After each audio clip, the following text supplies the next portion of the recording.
ఆంధ్ర తెలంగాణలో తక్కువ ఫీజులతో high quality results ఇస్తున్న ఏకైక సంస్థ తిరుమల్ ఐఏఎస్ ఇన్స్టిట్యూట్. 3 పెళ్లిళ్ళు 3 ప్రేమ వివాహాలే. కానీ ఒక్కరితో కూడా కాపురం కలకాలం సాగలేదు. ముగ్గురితోనూ కలహాలే, పోలీస్ స్టేషన్లో కేసులే. ఒకవైపు పెళ్లిలొల్లి, మరోవైపు పోలీసుల కేసులు. దీంతో తీవ్ర మనస్తాపానికి గురై ప్రాణాలు తీసుకున్నాడు ఓ యువకుడు. అమ్మ నాన్న క్షమించండి అంటూ బలవన్మరణానికి పాల్పడ్డాడు. అసలు అతడి జీవితంలో ఏం జరిగింది? ఆంధ్రప్రదేశ్ రాష్ట్రంలోని శ్రీ సత్యసాయి జిల్లా కదిరి మండలం ఎర్రదొడ్డికి చెందిన ఉదయ్ కుమార్ తన జీవితంలో వచ్చిన 3 మహిళలతో ఏర్పడిన విభేదాలు అతడి ప్రాణం పోయేలా చేశాయి. కన్నవారికి కడుపు కోత మిగిల్చాయి. తెలంగాణలోని సిద్దిపేటలో ఉదయ్ ల్యాబ్ టెక్నీషియన్ గా పనిచేసేవాడు. 3 ఏళ్ల కిందట ఓ బాలికను ప్రేమ పెళ్లి చేసుకుని ఇంటికి తీసుకొచ్చాడు. కానీ అమ్మాయి మైనర్ కావడంతో పోలీస్ కేసు నమోదైంది. విచారణలో భాగంగా సిద్దిపేట సీఐ శ్రీనివాస్ కదిరి వెళ్లి ఉదయ్ నుంచి అమ్మాయిని తీసుకుని కుటుంబ సభ్యులకు అప్పగించారు. ఈ కేసు విచారణ నేపథ్యంలో కదిరి వచ్చిన సిద్దిపేట సీఐ శ్రీనివాస్ ను ఎదిరించడంతో కదిరి సీఐ అతడిపై చేయి చేసుకున్నాడని, దీంతో ఉదయ్ ను విచారణ నిమిత్తం సిద్దిపేటకు తీసుకొచ్చిన సీఐ శ్రీనివాస్ ఉదయ్ ని చితకబాది కేసు నమోదు చేసి కంది సబ్ జైలుకు తరలించారని కుటుంబ సభ్యులు ఆరోపిస్తున్నారు. అయితే 2.5 నెలల తర్వాత బెయిల్పై బయటకొచ్చిన ఉదయ్ 2 సీఐలు కొట్టడంతో తన వినికిడి శక్తి కోల్పోయారని సాక్ష్యాధారాలతో సహా అనంతపురం కోర్టులో ప్రైవేట్ పిటిషన్ వేశాడు. దీంతో 2 సీఐలపై కేసు నమోదైంది. తర్వాత ఆ సీఐలను బదిలీ చేశారు. కేసులో వివాదాలు వద్దంటూ హైదరాబాద్ వెళ్లిపోయిన ఉదయ్ అక్కడ కూడా ప్రేమలో పడ్డాడు.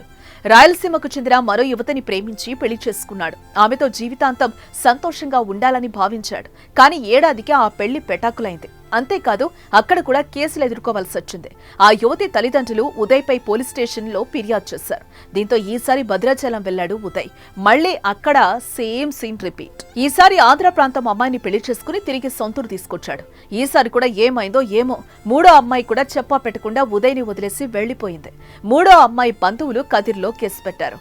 ఈ విషయం తెలుసుకున్న సీఐ మధు కదిరి స్టేషన్లో లేకున్నా ఉదయ్ పై రివెంజ్ తీర్చుకునేందుకు పోలీసులచే టార్చర్ పెట్టించినట్టుగా కుటుంబ సభ్యులు ఆరోపిస్తున్నారు. అబ్బాయిని మన కదిరి అప్పటి రూరల్ సీఐగా ఉన్నటువంటి తమ్మిశెట్టి మధు గారు వాడు లవ్ చేసి తీసుకొని వచ్చినటువంటి అమ్మాయి ఎవరైతే ఉన్నారో వీళ్ళిద్దరూ పెళ్లి చేసుకొని ఇక్కడే ఉన్నారు. అయినప్పటికీ కూడా వాళ్ళు అక్కడ తెలంగాణ పోలీసులు వాళ్ళ టార్చర్ ఎక్కువై వాళ్ళ యొక్క ప్రోద్బలంతో మనకు రూరల్గా ఉన్న సీఐ తమ్మిశెట్టి మధు గారు మా ఇంటి మీదకి జరబడి వాడిని కొట్టి తీసుకెళ్లి మధ్యాహ్నం వరకు నేను చిత్రహింసలు పెట్టినారు కదిరి రూరల్ స్టేషన్.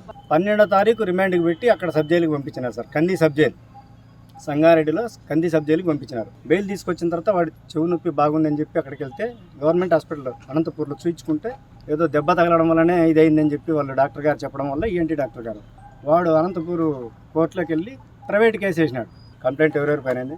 అప్పటి నుంచి కూడా ఈ పోలీసుల టార్చర్ ఎక్కువైపోయింది. ఎస్పెషల్లీ తమ్మిశెట్టి మధు వారానికి 10 రోజులకు నెలకోసారి పంపిస్తాడు ఇంటి దగ్గరికి. ఆయన ఉన్నన్ని రోజులు మాకు జరిగిన అన్యాయానికి ప్లస్ ఇప్పుడు చనిపోయినటువంటి మా తమ్ముడు ఉదయ్ కుమార్కి పూర్తి బాధ్యులు తమ్మిశెట్టి మధు గారు.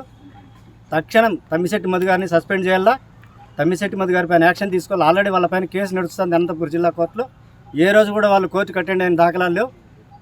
ఇప్పుడు వీడికి మా తమ్ముడికి ఏదైతే అన్యాయం జరిగిందో వాడు ఎందుకైతే ఎట్లా చనిపోయినాడో ఆ చనిపోయినటువంటి దానికి కారణాలు మాకు తెలియాలా. ఒకవైపు పోలీసుల కేసులు, మరోవైపు 3 యువతుల మోసం, ఇంకోవైపు గ్రామంలో సూటిపోటి మాటలు. ఇవన్నీ భరించలేక ఉదయ్ చనిపోయాడు.